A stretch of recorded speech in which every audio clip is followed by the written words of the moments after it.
não saíram, vão sair para a salinha agora.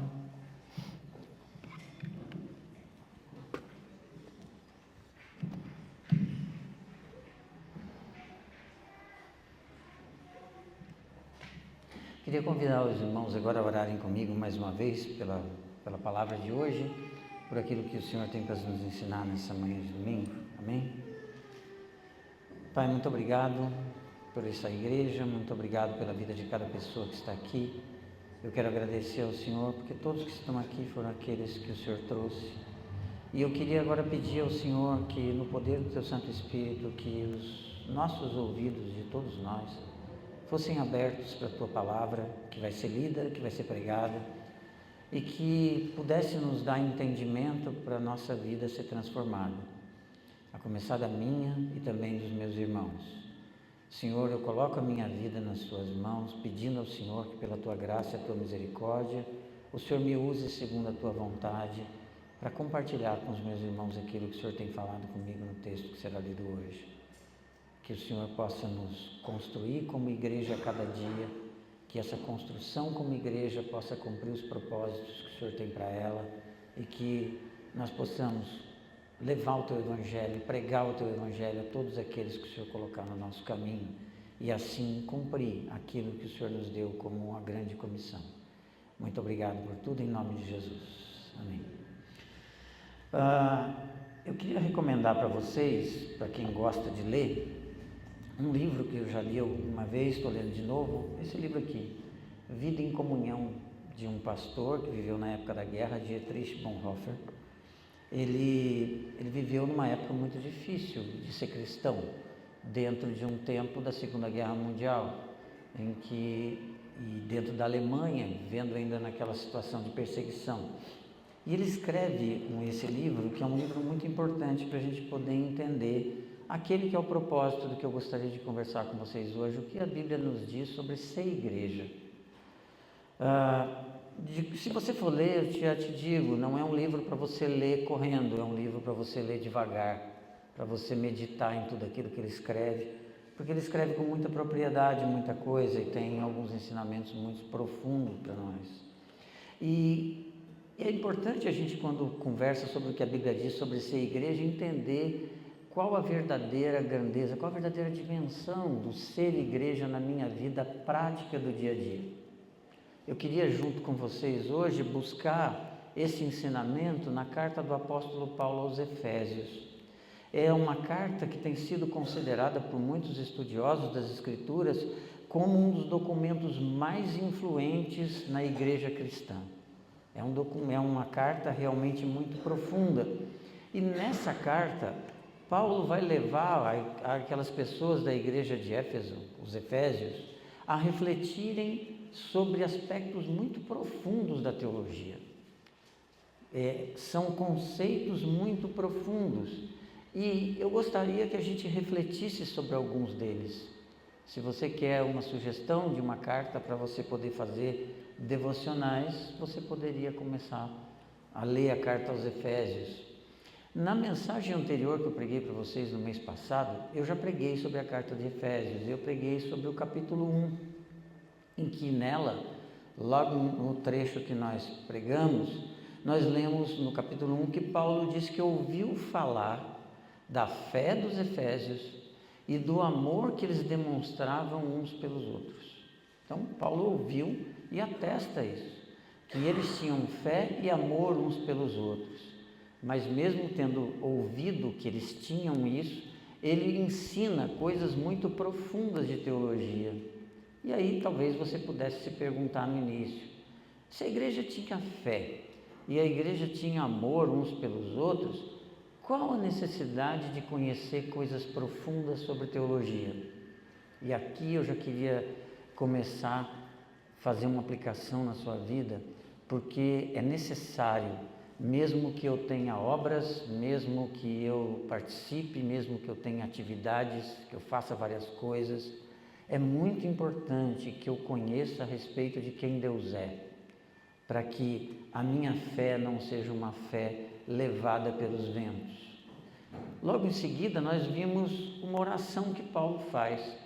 E nessa oração, no capítulo 1, ele pede, como a gente pregou aqui no mês passado, para que os efésios enxergassem além das circunstâncias e alcançassem uma intimidade maior com Deus, proveniente de um conhecimento dele. Como entender isso? Como entender o que é ser igreja, então, pode nos ajudar nessa intimidade com Deus? Como que nós podemos aumentar nossa intimidade conhecendo mais a respeito dele? Então eu gostaria que no final dessa mensagem de hoje, você pudesse responder algumas perguntas para você mesmo. A primeira é se você é igreja. E aí nós vamos entender o que é necessário que aconteça comigo para que eu seja igreja. E se você é igreja, eu gostaria que você refletisse se você tem vivido o ser igreja na plenitude. Se você refletisse um pouco do porquê determinadas pessoas vão embora da igreja. Ou que você refletisse o porquê que você está dentro da igreja e talvez esteja tão distante quanto aqueles que foram embora. Eu acho que a gente pode começar a responder um pouco essas perguntas quando a gente olha o que Paulo escreveu da fundação dessa igreja. Um pouco fora desse texto, nós vamos ler em Atos, capítulo 20, versículo 29. Esse trecho, que vai do capítulo 18 até o capítulo 20, trata de um momento da viagem missionária de Paulo em que a igreja de Éfeso é fundada. E no capítulo 29, quando ele se encontra com alguns anciãos da igreja de Éfeso, ele diz assim no versículo 29: sei que, depois da minha partida, lobos ferozes penetrarão no meio de vocês e não pouparão o rebanho. Quem eram os lobos ferozes? Quem eram esses lobos ferozes que Paulo disse que estariam no meio da igreja? Naquele contexto, ele estava falando dos falsos profetas, dos ensinos falsos. Mas quem são os lobos ferozes de hoje? Os lobos ferozes de hoje somos nós mesmos. Os lobos ferozes de hoje são o nosso egoísmo, a nossa vaidade, o nosso individualismo, a vida envolvida naquilo que a gente chama de secularismo, ou seja, a vida em que a gente é muito influenciado pela cultura de fora e que começa a moldar os nossos pensamentos, em que a gente começa a questionar tudo o que diz respeito à fé. Esses são os lobos ferozes de hoje, que estão no meio da igreja e que estão o tempo todo trabalhando para destruir a igreja. Então é estranho eu dizer para você o seguinte: você pode ser um agente de destruição de uma comunidade. A maneira como você age, você pode ser um agente da destruição de uma comunidade de igreja. E para a gente poder aprender sobre o ser igreja mesmo, do que eu queria trazer para vocês hoje na carta aos Efésios, eu queria convidar vocês a abrirem no capítulo 2 de Efésios. Então aqui, Paulo, lá em Atos, teve a fundação, ele disse isso. Houve todo um trabalho enquanto Paulo, por exemplo, a carta aos Coríntios foi escrita enquanto Paulo estava em Éfeso. Depois Paulo sai de Éfeso e aqui ele escreve essa carta, como eu falei para vocês na pregação anterior, na primeira prisão que ele teve. Nós vamos ler o capítulo 2 a partir do versículo 19. Nós vamos ler os versículos 19 até o final, que é o versículo 22, eu vou ler aqui para você na Nova Versão Internacional. Diz assim: portanto, vocês já não são estrangeiros nem forasteiros, mas concidadãos dos santos e membros da família de Deus, edificados sobre o fundamento dos apóstolos e dos profetas, tendo Jesus Cristo como pedra angular, no qual todo o edifício é ajustado e cresce para tornar-se um santuário santo no Senhor. Nele, vocês também estão sendo juntamente edificados para se tornarem morada de Deus por seu Espírito. Você percebe que aqui nessa passagem que a gente leu, Paulo usa 3 comparações. O ensino, nós usamos uma expressão que chama metáfora. Metáfora é quando o autor, ele usa um exemplo do cotidiano das pessoas para poder levar você a entender uma verdade espiritual. E Paulo traz aqui 3 metáforas. Ele traz a metáfora de ser cidadão, ele traz a metáfora de ser família e ele traz a metáfora de ser templo. Mas por que ele está usando isso? Para a gente poder entender Tem uma palavra aqui que é muito importante para você entender isso. A primeira palavra que ele escreve nesse trecho é portanto. Quando ele escreve portanto, ele está dizendo aqui a respeito da igreja, mas tudo o que ele disse aqui tem a ver com o que ele ensinou antes, do versículo 1 até o versículo 18. Então, para a gente poder entender, a gente precisa rapidamente entender. Para você entender o que é ser igreja, você precisa compreender as verdades ensinadas do versículo 1 até o versículo 18. Isso ajuda a gente, vai nos ajudar muito nas aplicações que eu vou fazer depois de passar o texto para vocês. O porquê algumas pessoas abandonam a igreja, o porquê que você de repente está aqui dentro e você não tem sido igreja, talvez já tenha até abandonado no seu coração. Nos versículos 1 a 3, Paulo escreve assim: vocês estavam mortos em suas transgressões e pecados, nos quais costumavam viver quando seguiam a presente ordem deste mundo e o príncipe do poder do ar, o espírito que agora está atuando nos que vivem na desobediência. Anteriormente, todos nós também vivíamos entre eles, satisfazendo as vontades da nossa carne, seguindo os seus desejos e pensamentos. Como os outros, éramos por natureza merecedores da ira. Paulo traz então a memória dos crentes de Éfeso que tinham amor uns pelos outros e que tinham fé. Ele traz a memória deles que quem eles eram sem Cristo. Ele diz a eles quem eles eram sem Cristo. E como eu já falei muitas vezes quando eu preguei aqui para vocês, essa é uma verdade que muitas vezes a gente se esquece.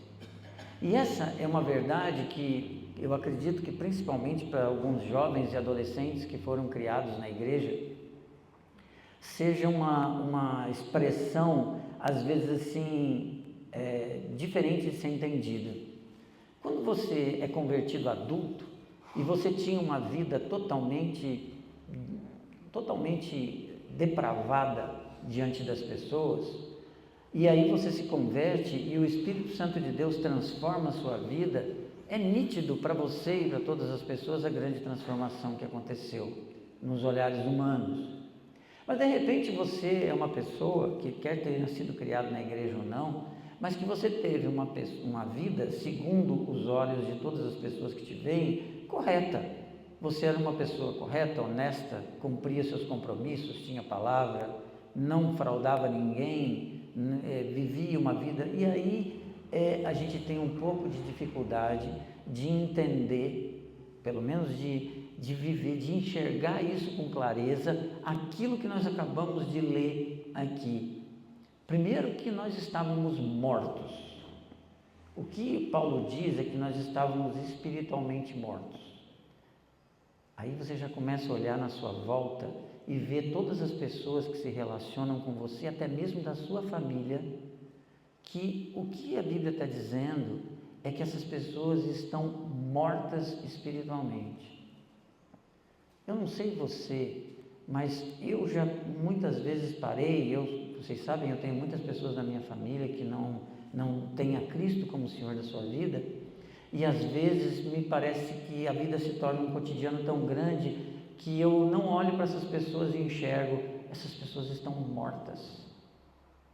Você começa a se relacionar com uma pessoa, começa às vezes, se você é solteiro, se você é jovem, começa a se interessar por alguém, uma pessoa que não tem Cristo como o Senhor da sua vida, e será que você olha para essa pessoa e consegue enxergar, essa pessoa está espiritualmente morta? É o que a Bíblia diz. E ainda diz que todos nós éramos, que ele diz sobre nós e diz sobre aqueles que não seguem Cristo, que seguem a presente ordem deste mundo. Isso é verdade. A gente vive segundo os padrões desse mundo. E ele diz que esse mundo é governado pelo príncipe do poder do ar. Ou seja, é um livre acesso que o inimigo das nossas almas, que Satanás tem, sobre aqueles que vivem fora daquele que é o domínio de Deus sobre a sua vida, a presença do Espírito na sua vida. E o que todo mundo sempre faz, o que eu sempre fiz, o que provavelmente você sempre fez, com certeza você fez, o que muitas pessoas fazem, busca satisfazer as vontades da nossa carne, seguindo os nossos desejos e os nossos pensamentos. Nós criamos os nossos critérios do que é certo e errado e vivemos sempre assim. E por isso é que Paulo diz que por essa razão nós éramos merecedores da ira. A gente fala a palavra ira, pensa que é raiva, e não é raiva, é o juízo de Deus. A ira é o juízo de Deus, que permanece sobre todo aquele que não crê. Talvez aqui inicie o nosso problema. Se eu não entendo, se eu não reconheço que eu era isto daqui sem Cristo, como que eu posso entender o que significa tê-lo, o que significa segui-lo? Se eu não entendo que sem Cristo eu era merecedor da ira, sem Cristo eu andava segundo os desejos da minha própria carne, como eu posso entender o que aconteceu comigo na minha conversão? Mas é uma palavra que você precisa ter sempre em vista para você, quem eu era sem Cristo.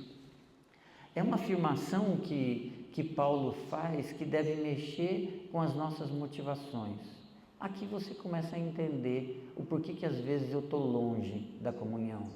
Eu estou longe da comunhão porque eu deixei de enxergar quem eu era e deixei de ser grato a Deus por tudo aquilo que Ele fez por mim.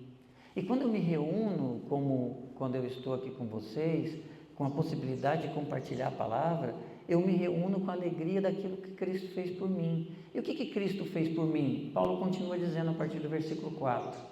Todavia, ou seja, apesar de você ser quem você é, ou quem você era, Deus, que é rico em misericórdia pelo grande amor com que nos amou, deu-nos vida, juntamente com Cristo, quando ainda estávamos mortos em transgressões. Pela graça vocês são salvos. Deus nos ressuscitou com Cristo e com Ele nos fez assentar nos lugares celestiais em Cristo Jesus. O que Paulo está ensinando aqui para os crentes de Éfeso e quer ensinar para mim e para você é que o que Cristo fez por nós. Ele está dizendo aqui que Cristo fez tudo isso e isso deve nos levar a pensar em algumas coisas. Por que Cristo fez isso por mim? Por que Cristo fez isso sendo eu quem sou, vivendo da maneira como eu vivo? A resposta o apóstolo Paulo dá, porque Deus é rico em misericórdia. Porque Deus, Ele tem um grande amor e um amor com que nos amou. A palavra misericórdia no Antigo Testamento era usada como uma expressão que quer dizer amor inabalável, amor leal ou amor pactual. No Novo Testamento, ela vai aparecer com uma influência mais da cultura grega, que quer dizer, vem com o significado de bondade amorosa, ou então compaixão por aqueles que sofrem males. Ou seja, nesse entendimento da época que Paulo escreveu aos Efésios, significaria a compaixão que Deus tem por você e por mim como pecadores, sofrendo a calamidade do pecado em nossa vida. Deus olhou para nós, vendo a calamidade do pecado na nossa vida, teve compaixão de nós e por essa maneira Ele enviou a Cristo como o único meio pelo qual a gente poderia se reconciliar com Ele. Fruto do seu amor, para nos alcançar. E aqui Paulo diz que Deus fez por nós 3 coisas. Ele nos deu vida juntamente com Cristo, Ele nos ressuscitou com Cristo e nos fez assentar nos lugares celestiais em Cristo Jesus. Se você então antigamente estava morto, e se você tem nos visitado, e se Cristo não é Senhor da sua vida, o que a Bíblia diz é que você está espiritualmente morto, e você precisa entender o Evangelho, você precisa depositar a sua total confiança para a sua salvação na pessoa de Cristo e somente nele. Senão você continuará morto espiritualmente. Um morto não se relaciona com Deus. Quem se relaciona com Deus é um vivo, aquele que Ele ressuscitou em Cristo. E esse poder que ressuscitou, como ele diz no capítulo 1, é o mesmo poder que agora age em nós e através de nós. Com isso, tudo aquilo que são considerados valores para Cristo deveriam ser os nossos valores. Para que Ele fez isso? Paulo diz no versículo 7, para mostrar nas eras que hão de vir a incomparável riqueza de sua graça, demonstrada em sua bondade para conosco em Cristo Jesus. Ou seja, Deus fez isso por você, não porque você é uma pessoa maravilhosa. Eu acho que a gente às vezes tem um conceito muito exagerado a respeito de nós mesmos, mesmo que a gente não declare isso. E aí, não, Deus fez isso por mim porque eu sou um cara bacana, porque ele sabia que eu queria muito isso.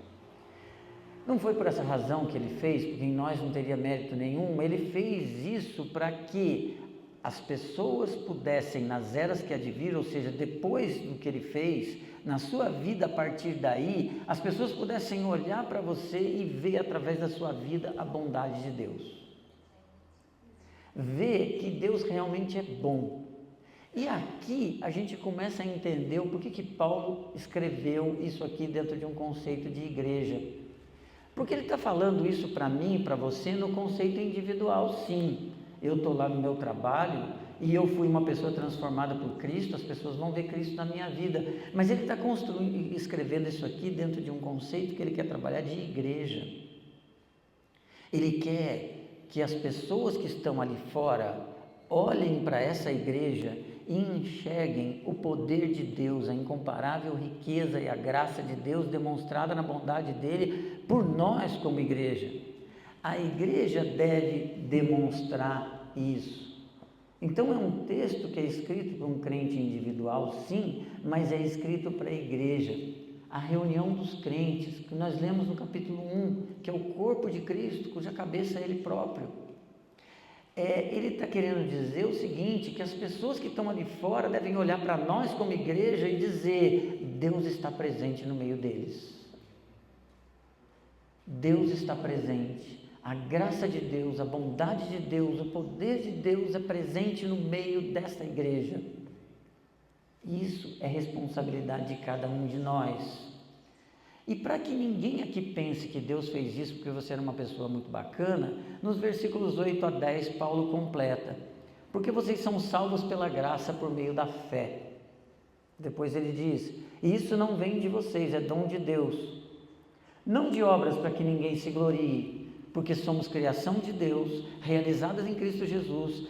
Para quê? Para fazermos boas obras, as quais Deus preparou de antemão para que nós as praticarmos.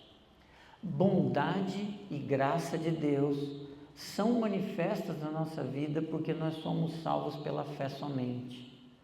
Nós não somos salvos, nós não fomos reconciliados com Deus por nenhuma das nossas atitudes. Então, quando a gente lê o versículo 8, o que Paulo está dizendo para nós aqui é aquilo que a gente chama de dimensão vertical da nossa salvação. Quando eu e você fomos salvos, o nosso problema com Deus foi resolvido. Quando Cristo se tornou o Senhor da sua vida, quando você entendeu o Evangelho, você entregou a sua vida a Cristo, o seu problema com Deus, o seu problema vertical que te separava de Deus foi resolvido. Agora, será que Deus estava interessado em somente resolver o nosso problema com Ele? É óbvio que não. Nós fomos reconciliados com Ele por algum motivo. E Ele continua discorrendo sobre isso. Ele, no meio do caminho, Ele diz que isto é dom de Deus. Às vezes a gente lê esse texto e a gente entende que Ele está dizendo que a fé é dom de Deus. Mas não é que Ele está dizendo que a fé é dom de Deus. Isso, para quem estuda isso, sabe que existe um ponto de gramática aqui, que no grego um feminino e um masculino não se relacionam gramaticalmente. Então, quando ele diz, e isto é dom de Deus, é masculino, e a graça e a fé são feminino, o que ele está dizendo que é dom de Deus, um presente de Deus, é tudo o que ele disse antes a respeito da nossa salvação, que só é alcançada por meio da fé, e que isto é graça de Deus. Mas isso não acontece simplesmente para resolver o nosso problema vertical, acontece também para resolver o nosso problema horizontal, o nosso relacionamento uns com os outros, e o nosso relacionamento com a igreja. Por isso que ele vai terminar o trecho dizendo que nós não somos salvos pelas nossas obras, mas nós somos salvos para as obras que Deus preparou para que nós andássemos nelas. Você não foi salvo por Cristo Jesus, você não foi reconciliado com Deus para que você viesse aqui no domingo, sentasse aqui, ouvisse uma mensagem e saísse daqui simplesmente conhecendo mais a Deus. Você não foi salvo para simplesmente participar de todas as atividades que tem na igreja. Sim, você foi chamado para isso, mas você foi chamado para muito mais do que isso. Você foi chamado para as obras que Deus preparou para você. E são essas obras que vão ser tratadas daqui para baixo. E aí que a gente começa a entender qual é essa dimensão horizontal que a igreja vive. Então, nós dizemos que a nossa salvação, ela vem por meio de uma justificação. Você já ouviu várias vezes, se você estuda alguma coisa de teologia, dizendo que a nossa salvação é mediante a justificação, ou seja, você foi declarado justo. Você não é justo, você foi declarado justo. E que isso é um ato de Deus. Verdade? Verdade. Mas enxergar a salvação somente sobre essa maneira é uma maneira pobre de enxergar aquilo que Deus fez por você, ilimitada. Ele fez isso por você, é um decreto de Deus, e você foi salvo, mas você foi salvo para alguma coisa, e você foi salvo para poder andar nas obras que Deus já preparou para você. Isso é possível dentro do contexto de igreja. Se você de repente tem algum problema com relação a ser igreja, você tem um problema com o próprio Cristo, porque foi Ele que escolheu se manifestar ao mundo dessa maneira, foi Ele que escolheu ser o cabeça daquilo que a igreja é o seu corpo. Então, se você não ama a igreja de Cristo, você não ama o próprio Cristo da maneira como tem que ser amado, porque eu não posso amar o corpo, a cabeça, e não amar o corpo que faz parte. Eu tenho que amar o todo. Mas a igreja é imperfeita, a igreja é feita, constituída de pessoas, as pessoas machucam umas às outras. Sim, é verdade, mas isso não deve alterar o amor que eu tenho por ela. Por isso que a partir do versículo 11, Paulo vai começar a tratar dessa questão da nossa união. E o ponto mais importante que ele vai tratar aqui é dizer que nós somos feitos um só, que não existe barreiras nem divisões entre nós. E no versículo 17 e 18 ele escreve assim: Ele veio e anunciou a paz a vocês que estavam longe e paz aos que estavam perto, pois por meio dele tanto nós como vocês temos acesso ao Pai por um só Espírito. É interessante aquilo que Deus faz para nós como igreja, porque que chance eu teria nessa vida de ter relacionamento, de viver uma mesma família na fé com alguns de vocês, ou vocês comigo. Nós somos pessoas diferentes, nós vivemos em classes sociais diferentes, temos culturas diferentes, temos famílias diferentes, e não sendo por Cristo, nós não teríamos a possibilidade de estarmos unidos dentro de uma mesma fé, com o mesmo acesso a Deus, dizendo que nós somos ligados pelo mesmo Espírito. Nós seríamos pessoas que andam segundo os nossos objetivos pessoais, com as barreiras que isso cria para cada um de nós. Entendendo isso que Paulo diz aqui, você consegue entender abaixo do portanto. Se você então não é mais estrangeiro, se você não é mais forasteiro, você passa a ser então aquilo que ele usa a primeira metáfora no trecho inicial que nós lemos a partir do versículo 19, que é a metáfora da cidadania. Ele diz que nós não somos mais estrangeiros nem forasteiros. Estrangeiro e forasteiro, dentro de um conceito daquela época, eram pessoas que vivem num determinado lugar, mas que não têm direitos. A partir do momento em que eu me torno um cidadão de um determinado país, eu me torno uma pessoa com direitos, não só com deveres. Então, quando ele diz que nós não somos mais estrangeiros nem forasteiros, ele está dizendo que nós deixamos de ser pessoas sem direito algum e passamos a ser pessoas que vivem sobre direitos. Sobre esse ensino para nós é o que eu disse. Existe uma unidade entre nós. Não existe mais e não deve existir entre nós como igreja nenhuma diferenciação por sexo, idade, cor, classe social, o que quer que seja. Nós somos um só em Cristo Jesus. E ele diz que nós somos concidadãos dos santos. Poderia ter dito simplesmente cidadãos, mas quando ele diz concidadãos, ele está reforçando a intenção dele de igualdade de todos diante de Deus. Não existe aqui aquele que de repente é o mais ungido e que está mais perto de Deus do que outros. Todos nós temos o mesmo acesso a Deus. E não existe divisão eclesiástica em que um é mais importante, isso só existe uma divisão por uma questão de organização, por uma questão de liderança, mas diante de Deus todos nós somos iguais. Então, para você não deixar escapar a primeira metáfora que Paulo usa aqui então para ensinar para nós o que é ser igreja, é a metáfora da cidadania. Ele está dizendo que nós éramos pessoas sem nenhum direito nesse reino. Nós éramos pessoas mortas nos nossos pecados e que não tinham direito algum, merecedores da ira de Deus. Mas a partir da obra de Cristo, que tem que estar sempre presente na sua mente, Deus nos fez ressuscitar em Cristo e nos fez assentar nele nos lugares celestiais. Nós recebemos a partir daí todos os direitos, e um dos direitos que nós temos é o direito à vida eterna, é um direito de que quando todas as coisas passarem, nós estaremos juntos com Deus, mas Ele deu também um direito que às vezes a gente não valoriza, que é o direito da intimidade com Deus. É o direito que eu tenho de orar com intimidade, de buscar a intimidade com Ele. Paulo vai usar logo depois uma segunda metáfora que talvez nos ajude a entender mais isso, que é ser membro da família de Deus. Uma coisa é ser cidadão, outra coisa é ser família. O conceito família traz um conceito de intimidade. Eu acredito que isso deve ser motivo de alegria para alguns de vocês e de tristeza para outros. Porque tem gente que às vezes não gosta muito dessa ideia de que ser igreja significa ter intimidade com as pessoas. Eu prefiro às vezes um modelo em que eu frequento uma igreja, sento lá no fundo, ouço uma mensagem, quando cumprimento todo mundo, quando sai eu vou embora e vivo a minha vida e que cada um viva a sua. Esse talvez seja o conceito de igreja mais popular hoje em dia.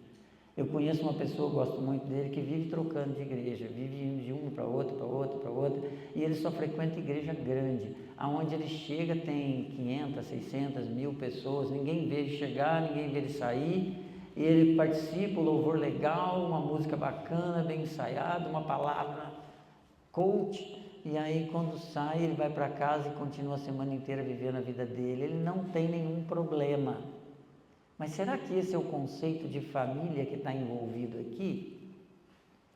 E eu acho engraçado isso na vida que a gente vive hoje, porque uma das coisas que as pessoas dizem que não gostam do conceito de intimidade de igreja, porque não quer que ninguém, as pessoas usam a expressão, não quero que ninguém se meta na minha vida, mas cansa de botar foto no Instagram para todo mundo saber tudo que faz. Todo mundo sabe da sua vida, não é por causa da igreja, é por aquilo que você posta na internet. Então todo mundo sabe o que você faz. Então a gente vive uma luta interior em que a gente não quer que ninguém dê palpite na nossa vida, mas a gente quer que sim, que todo mundo saiba aquilo que a gente faz, aquilo que a gente come, porque a gente publica tudo isso para as pessoas verem. Mas o conceito de família vai muito além disso. O conceito de família não é simplesmente um ajuntamento de pessoas. O conceito de família, ele envolve o conceito realmente de intimidade, no sentido de falar a verdade um para o outro, no sentido de se preocupar com o outro, de viver relacionamentos realmente íntimos, e isso faz muita falta. Eu venho de uma família em que as pessoas se dão bem, mas a minha família sempre teve um estilo de vida em que quando se reunia, só se conversava sobre assuntos que não tinham muita profundidade. Era difícil você sentar com alguém e perguntar, escuta, como vai a sua vida? E perguntar perguntas realmente profundas. As pessoas perguntam, seu time está mal, hein? Qual que é o político que vai melhor? Coisas desse tipo, que são conversas superficiais. O ser família significa a gente poder viver um estilo de vida em que a gente consegue ter conversas um pouco mais profundas. em que a gente consegue enxergar um pouco mais as motivações do coração. E às vezes você não tem isso nem dentro da sua própria família carnal. Às vezes você foi moldado dentro de um conceito de família em que você não se mete na vida do seu irmão, cada um vive a sua vida e ponto. Esse não é o conceito de família. Quando diz que Deus nos concedeu vida a nós como igreja, Ele nos concedeu o Espírito dEle, que nos deu uma unidade que nós deveríamos exercer no sentido de ter profundidade nos nossos relacionamentos. Ninguém gosta de escutar algumas verdades doídas, mas às vezes é importante que eu tenha alguém que fale algumas verdades doídas para mim.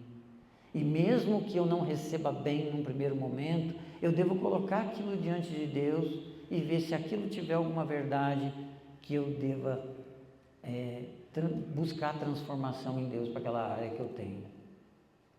Esse é o conceito de família que nós temos que começar a viver, porque quando nós começarmos a viver esse conceito de família, as pessoas verão que no nosso meio as coisas são diferentes. E aí é que Paulo vai dizer que nós somos edificados sobre o fundamento dos apóstolos. Edificado é uma terceira metáfora que ele está usando. Ele vai usar a metáfora do templo. E aí ele usa a palavra edificado, ou seja, construído. Paulo então saiu do conceito de cidadão, passou para o conceito de família e agora ele vem para o conceito de um prédio. Nossa, que confusão! Não tem confusão porque quando ele está usando a palavra edificado na Bíblia, a gente tem uma forma meio egoísta de usar a palavra edificado. Nossa, a palavra hoje me edificou. O louvor hoje me edificou. O conceito bíblico de edificação, em muitos lugares, e aqui é um deles, é um conceito coletivo, é um conceito de igreja. Nós somos edificados como igreja. Por isso Paulo está tratando, por isso que ele faz essa mistura aqui, ele passa de uma metáfora para outra. E ele está usando a metáfora do templo por quê? Porque o templo, dentro do conceito daquelas pessoas, era um lugar de adoração. No templo do apóstolo Paulo, toda grande fé tinha um templo que refletia seu Deus. Aqui em Éfeso tinha o templo de Artemis, ou a Diana dos Efésios. Em todos os lugares que o povo tinha um Deus, eles tinham um templo que levava o nome daquele Deus. Nós sabemos hoje que, pelo que a Bíblia nos ensina, que o templo, ele é o templo, nós mesmos, somos templo do Espírito, mas existe uma outra dimensão do templo, que é o que Paulo está tratando aqui nesse texto, no versículo 22, o templo como igreja, porque Cristo habita no nosso meio como igreja, quando nós o buscamos como igreja. E essa edificação significa a construção desse templo, que é um lugar de adoração. Nós devemos nos reunir para que, quando as pessoas nos vejam, através da nossa adoração, não é dos nossos cânticos simplesmente, mas de tudo aquilo que nós vivemos, o nome de Deus é exaltado nas nossas vidas.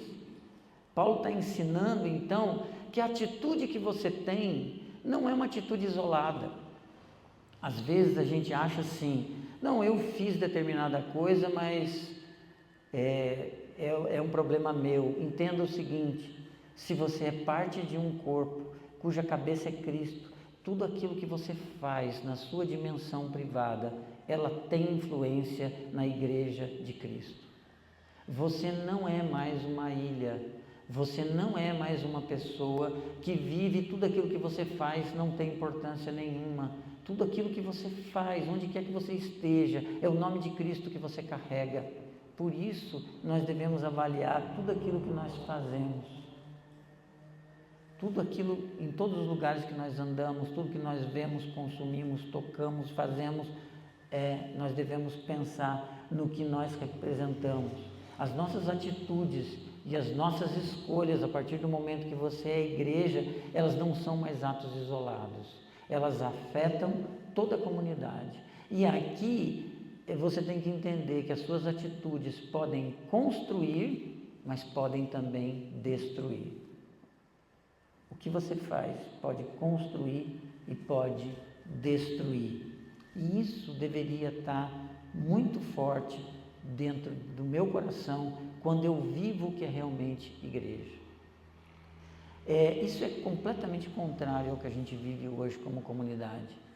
O individualismo que a gente tem hoje, ele faz com que a gente viva completamente diferente disso. E Paulo diz que essa edificação deve ser construída baseada no fundamento dos apóstolos e profetas, ou seja, nas Escrituras.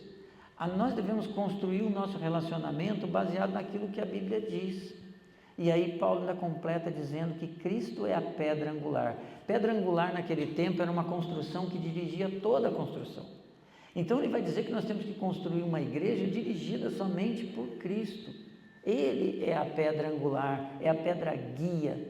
Cristo é o centro de todas as coisas. Não são mais as nossas vontades, mas a vontade de Cristo. E a gente tem a eterna mania de querer dizer, mas eu acho que deveria ser assim. Se o que eu acho é algo que é contrário ao que a Bíblia diz, eu não deveria achar. Se o que eu acho não tem nenhuma base bíblica, não, eu posso achar aquilo que estiver mais de comum com as pessoas. Mas a gente tem a eterna mania de achar, eu acho que deve ser diferente. Paulo vai completar esse trecho então que a gente estudou dizendo, no qual todo edifício é ajustado e cresce para tornar-se santuário de Deus. Ele está reforçando aqui a ideia da comunidade e do templo. Agora perceba que Paulo está descrevendo então duas dimensões da igreja. A dimensão da igreja no relacionamento com Deus e a dimensão da igreja no relacionamento uns com os outros. O nosso relacionamento uns com os outros demonstra que Deus está no nosso meio e é isso que a gente deve pensar sempre. É por isso que ele vai dizer no versículo 22, nele vocês também estão sendo edificados. Ele diz aqui que é uma edificação contínua. A igreja não é um lugar de pessoas perfeitas, você sabe bem disso. É um lugar onde as pessoas vão sendo transformadas e dessa maneira a própria igreja é transformada. Deus habita em nós e habita no meio da igreja. E nós devemos viver essa habitação no sentido de tornar Deus visível a todos. Se a gente consegue entender, se isso é algo que se tornou, que você lendo esse texto agora, você fala, nossa, eu consegui entender alguma coisa que eu não tinha entendido, a gente tem que pensar o seguinte, como que essas verdades que o apóstolo Paulo escreve aqui pode impactar a nossa vida como igreja e impedir que lobos ferozes de dentro de nós e de fora possam agir no nosso meio, destruindo a nossa comunhão e nos afastando de Cristo e nos levando cada vez mais para fora daqui. Eu acho que a primeira pergunta que a gente poderia fazer a respeito disso é: por que as pessoas se afastam da igreja? Por que se a igreja é isso que está dito aqui, por que as pessoas de repente estavam aqui e agora não estão mais? Por que de repente eu estou aqui, mas eu estou sentindo dentro de mim que eu estou me afastando? Para responder essa pergunta, eu acho que você deveria fazer essa pergunta da forma inversa. Por que você veio para a igreja? Por que você se tornou parte de uma igreja? E se você estiver de repente conversando com uma pessoa que se afastou, que diga que se afastou por uma, por que você veio para a igreja um dia? Porque tem pessoas que dizem que vieram para a igreja por vários motivos, mas eu posso ter certeza de uma coisa: ninguém veio para a igreja entendendo todos os conceitos de teologia. Ninguém veio para cá entendendo tudo a respeito do que a Bíblia diz. Nada, nenhum de nós veio dessa maneira aqui. O que é preciso é saber se você veio para cá porque você entendeu que você tinha um problema com Deus. Eu me lembro da minha conversão, um determinado momento da minha vida, em que eu estava sentado um dia, olhando para fora da janela do apartamento em que eu morava lá em Pinda, e a pergunta que eu me fiz é o seguinte: eu creio que Deus existe? E aí eu olhei por um segundo tudo aquilo que meu olho conseguia alcançar e falei, não, eu creio. Eu não acredito que tudo isso aqui é obra do nada, eu creio que Deus existe. A segunda pergunta que eu fiz para mim mesmo é: eu preciso saber quem Ele é, porque eu não sei. Se você de repente entendeu que você cria que existia Deus, que você estava separado dele porque você não sabia quem ele era, você realmente começou da maneira como o apóstolo Paulo diz aqui. Mas tem gente que às vezes veio para a igreja porque estava passando por uma situação difícil, porque estava precisando de um milagre, porque você estava com uma situação financeira absurdamente ruim, e aí você veio para cá, ou porque você estava com seu casamento destruído, aí você veio para cá, ou porque você estava com doença grave, aí você veio para cá. Nenhum problema nisso. Muitas pessoas chegam a Deus dessa maneira, mas se você veio para cá somente por isso e não entendeu que você tinha um problema que te separava de Deus, que era o pecado que habita em você, que te levava a fazer tudo aquilo que era vontade da sua carne, tem algo faltando no seu entendimento do Evangelho. E talvez esse seja o primeiro motivo pelo qual as pessoas abandonam a fé. Porque de repente ela está vivendo aqui e aí ela está pedindo a Deus alguma coisa e Ele não atende segundo os nossos pedidos. Porque aí de repente a situação financeira ficou tão boa que agora eu não preciso mais de Deus. Talvez o meu casamento que estava destruído agora está bem, então eu não preciso mais de Deus. Porque eu não vim pelo entendimento de que o Evangelho era necessário para me reconciliar com Deus.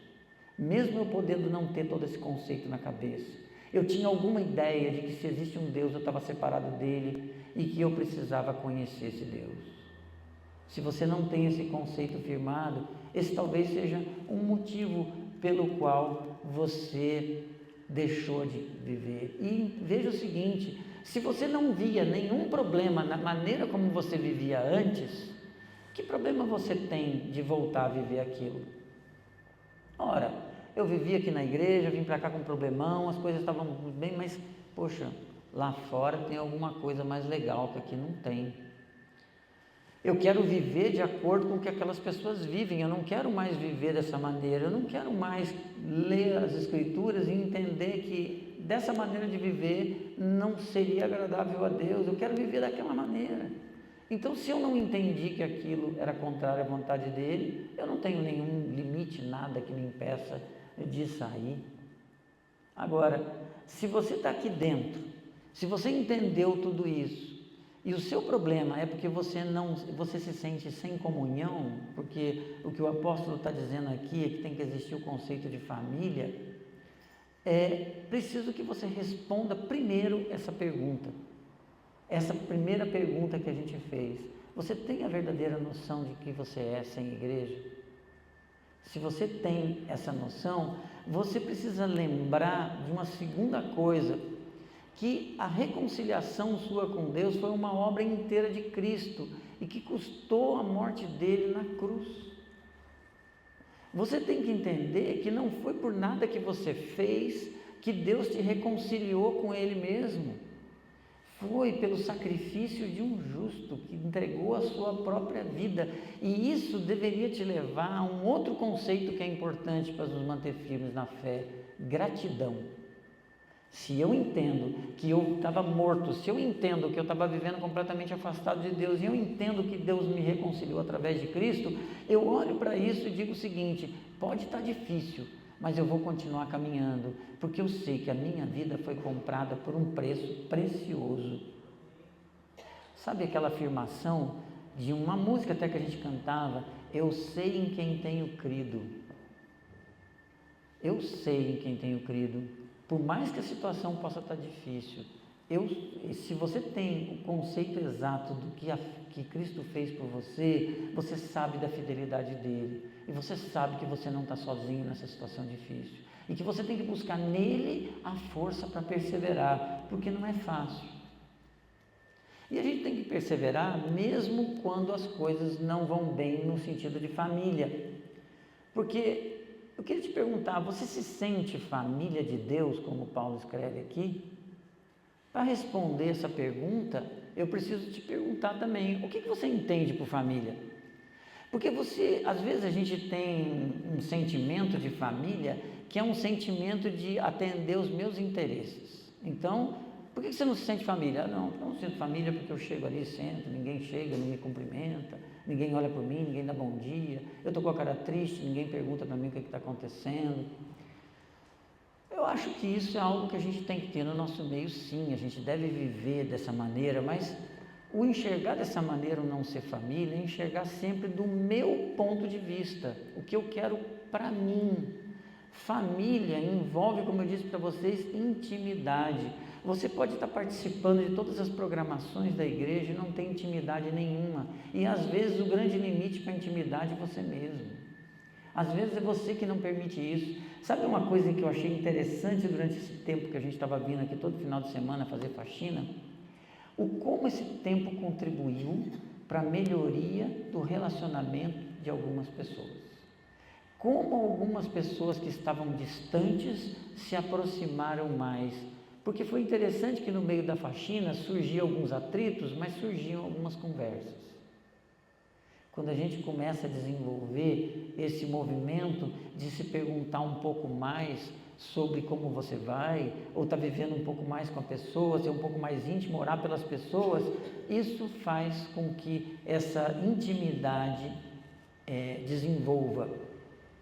E aqui no capítulo 1, o Bonhoeffer escreve que Deus não está aqui para construir as nossas emoções, mas está para construir relacionamentos baseados na verdade.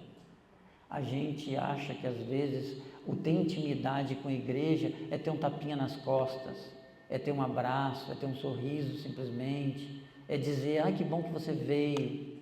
Não, o conceito de família é um conceito do que eu posso estar junto com meu irmão, olhar para ele e dizer, irmão, isso não está bem, esse caminho que você está seguindo não é o melhor caminho. E do lado de quem ouve, a gente não gosta. Eu não gosto de ser exortado, eu não gosto de ser confrontado, eu não gosto quando as pessoas chegam e colocam o dedo na ferida, porque às vezes eu estou fazendo alguma coisa e alguém chega para mim e diz, mas por que você está fazendo isso? Olha a sua motivação de estar fazendo isso. E quando a gente é descoberto na nossa verdadeira motivação, muitas vezes a gente não gosta. Mas isso é a intimidade que a gente precisa começar a construir. E mesmo que eu não goste, é isso que eu preciso fazer. Aí você vai dizer, tá bom, mas as pessoas são difíceis.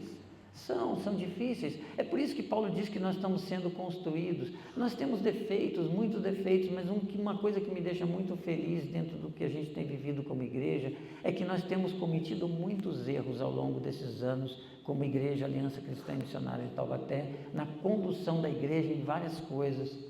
Nós erramos muito. Mas o que me deixa contente é que nós erramos, mas convencidos do erro nós retrocedemos. Essa é a vida no Evangelho. É você errar, mas você entender. E aí o problema é que tem algumas pessoas que criam dentro da sua cabeça um ideal de igreja.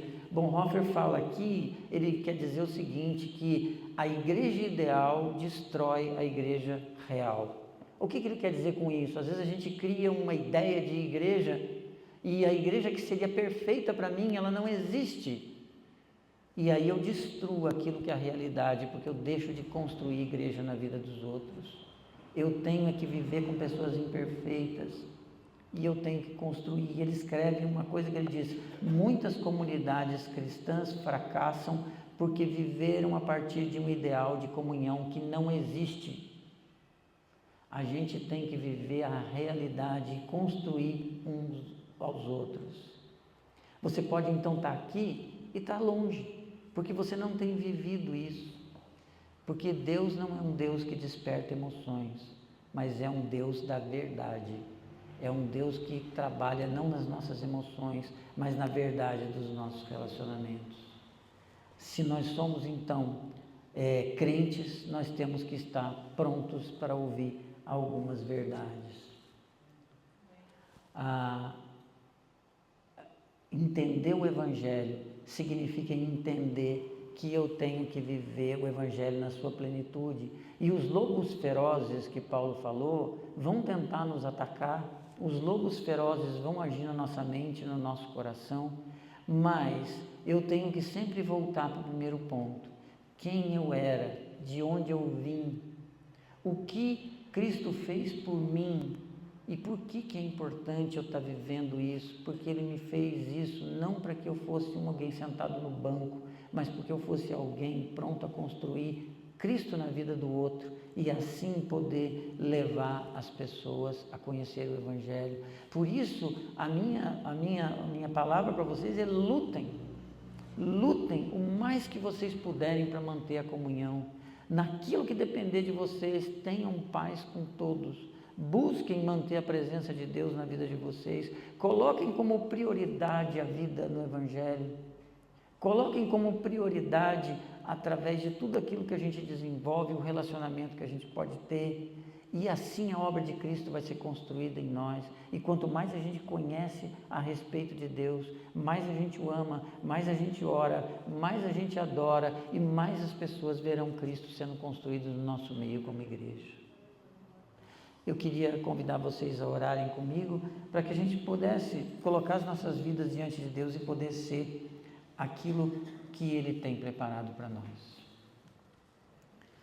Senhor, eu queria agradecer por esse momento de meditação na Sua Palavra, queria agradecer por tudo aquilo que o Senhor é, por tudo aquilo que o Senhor fez por nós, e queria pedir em nome de Jesus, que o Senhor pudesse agir em nosso meio, transformando os nossos relacionamentos, a começar dos nossos corações, para que nós pudéssemos ser de fato a Igreja de Cristo, a igreja reconhecida como aquela que prega o Evangelho, a igreja reconhecida como aquela que vive o Evangelho, e que nós pudéssemos dessa maneira ter a autoridade de chegar na vida das pessoas e proclamar verdades que são verdades para nós em primeiro lugar.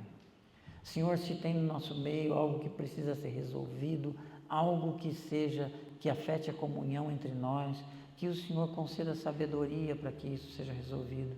Se tem algo que precisa ser transformado em nós como igreja, para vivermos a vida de igreja de uma forma mais correta, que o Senhor possa nos dar sabedoria para poder transformar e viver segundo a sua vontade que é o que importa para nós.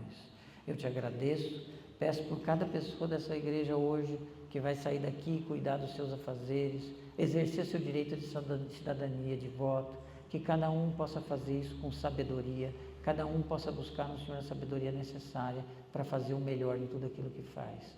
Que a gente tenha uma semana abençoada, cheio da Tua presença, em nome de Jesus. Amém.